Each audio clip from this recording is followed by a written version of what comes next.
Hello friends, আমি নিয়ে এসেছি আপনাদের জন্য আরও একটি নতুন ভিডিও এবং সেই ভিডিওটি আজকে আমি আপনাদের সঙ্গে যে বিষয়টি শেয়ার করব, আপনাদের ছাদ বাগানে আনার বা বেদানা গাছ যারা লাগিয়েছেন সেই আনার বা বেদানা গাছে হয়তো আপনাদের গাছে কারো গাছে ফুল আসছে না, এবং যদিও কারো গাছে ফুল আসে তাহলে সেই ফুলগুলো ঝরে যায় এবং আনার বা বেদানায় পরিণত হয় না। তা আমি আপনাদেরকে জানাবো আজকে কিছু টিপস যে কিভাবে আপনারা আপনাদের ছাদ বাগানে আনার বা বেদানা গাছে প্রচুর পরিমাণ ফল ফলাতে পারবেন। আর তার আগে অবশ্যই আপনাদেরকে জানতে হবে যে এই গাছে কত রকমের ফুল আসে এবং কোন কোন ফুলগুলো থেকে ফল হতে পারে, সেগুলো সব কিছু আমি আপনাদেরকে জানাবো এই ভিডিওয়। তা ভিডিওটি স্কিপ না করে সম্পূর্ণ ভিডিওটি দেখবেন এবং আমার সঙ্গে থাকবেন। তাহলে চলুন সেই বিষয়েই আমরা আলোচনা করি।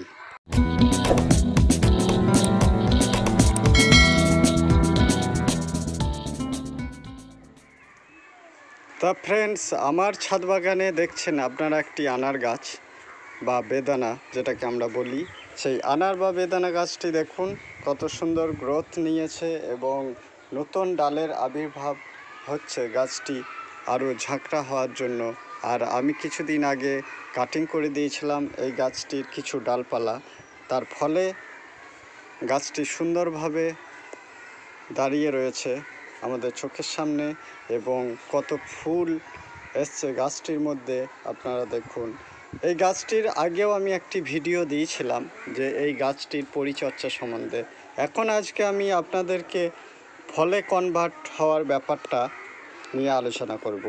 তা প্রথমে আমাদেরকে জানতে হবে যে এই গাছে কত রকমের ফুল আমরা পাই, আর সেই ফুলগুলোকে যদি আমরা না চিনি তাহলে অযথা ফুল ঝরে পড়া দেখে হয়তো আমরা টেনশনের মধ্যে থাকব যে গাছটিতে এত কেন ফুল ঝরে পড়ছে, গুটি কেন দাঁড়াচ্ছে না।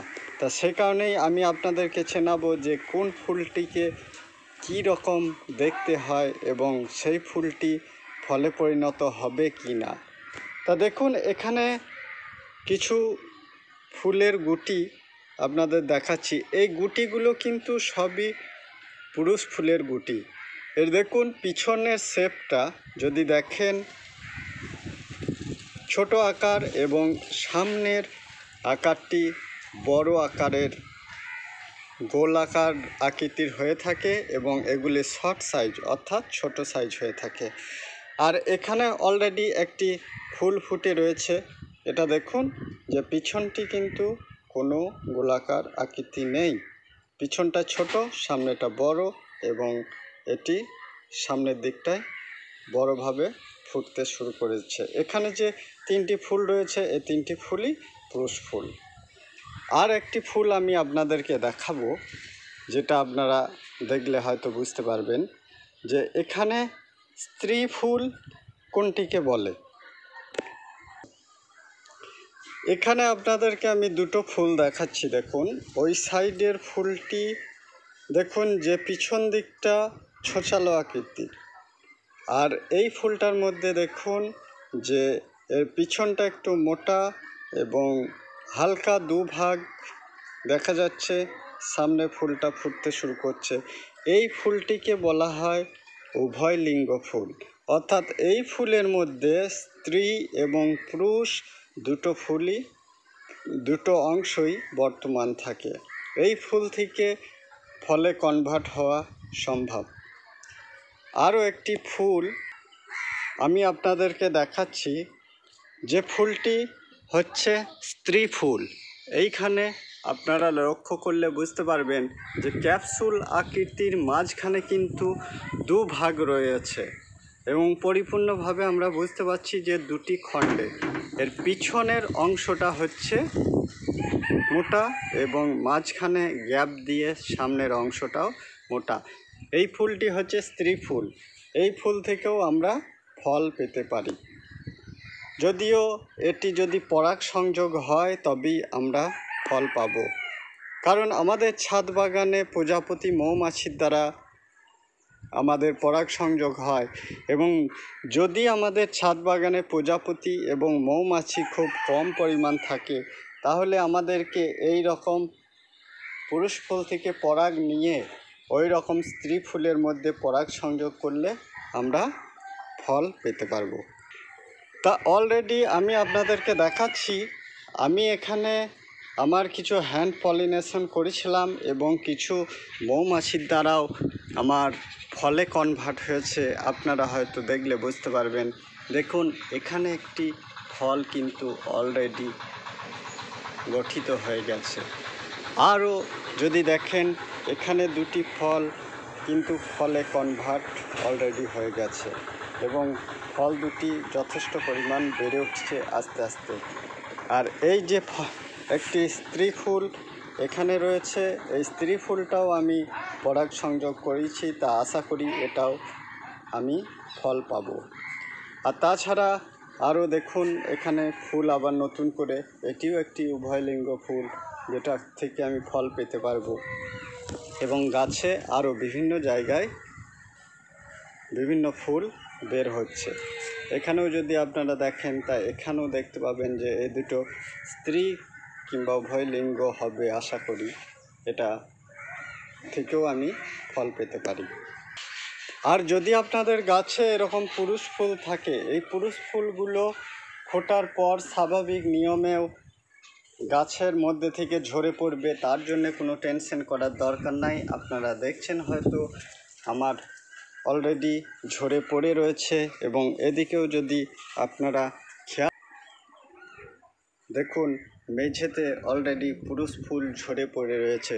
যদি আপনাদের পুরুষ ফুল ঝরে যায়, তাহলে আপনাদের টেনশন বা চিন্তা করার কোনো দরকার নেই। আপনাদের ওটা স্বাভাবিক নিয়মেই ঝরে পড়বে। সাধারণত আমাদের এই গাছে 3 টাইম ফুল আসে। এক, জুন জুলাই মাস, 2 নম্বর হচ্ছে সেপ্টেম্বর অক্টোবর, আর জানুয়ারি ফেব্রুয়ারি। এই 3টে সময় আপনাদের ফুল ফল আসে। এবং আপনারা কি করবেন, এই ফুল ফল আসার আগে আপনাদের গাছের মধ্যে আপনাদের যে কম্পোস্ট অর্থাৎ সার যেগুলো প্রয়োগ করার নিয়ম, সেগুলো আপনারা দেবেন।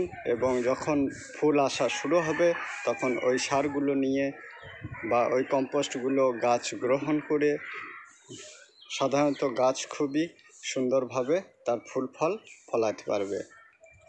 আর যখন আপনাদের গাছে ফুলের আগমন হবে, তখন অবশ্যই আপনারা যখন মাটি শুকাবে এবং তখন কিছু কিছু করে জল দেবেন। অতিরিক্ত জল দেবেন না, অতিরিক্ত জল দিলে আপনাদের গুটি এবং ফুলগুলো ঝরে পড়বে, ফলে আপনাদের একটি ফুল থেকেও ফলে পরিণত হবে না। আরও একটি কথা হচ্ছে, এই গাছে আপনারা 4 থেকে 5টি শক্ত এবং মোটা ধরনের ব্রাঞ্চ রাখবেন। যেমন আমি রেখেছি, এই একটা ব্রাঞ্চ, এই একটা ব্রাঞ্চ, এদিকে দেখুন একটা ব্রাঞ্চ, কয়েকটি ব্রাঞ্চ রাখবেন। এবং এই ধরনের সরু লিকলিকে ডালগুলোর মধ্যে ফুল ধরলেও সেগুলো ফলে পরিণত হবে না, কারণ এই গাছের একটা বিশেষত্ব হচ্ছে একটু মোটা ধরনের ডাল যেগুলো, সেখানেই ফল টিকে থাকতে পারে। আর তাছাড়া যখন ফুল আসা শুরু হবে, তখন যে কোনো একটা ফাঙ্গিসাইড স্প্রে করবেন এবং কিছুদিনের মধ্যে একটি মাইক্রোনিউট্রিয়েন্ট আপনারা স্প্রে করবেন। এবং এই গাছে যদি রোগ পোকা লাগে, তাহলে অবশ্যই কীটনাশক আপনারা স্প্রে করবেন এবং গাছটিকে ফুল সানলাইটে রাখবেন। তাহলেই দেখবেন আপনারা এই গাছ থেকে প্রচুর ফল পাচ্ছেন। তা আমি ভিডিওটি আর বেশি বড় করছি না।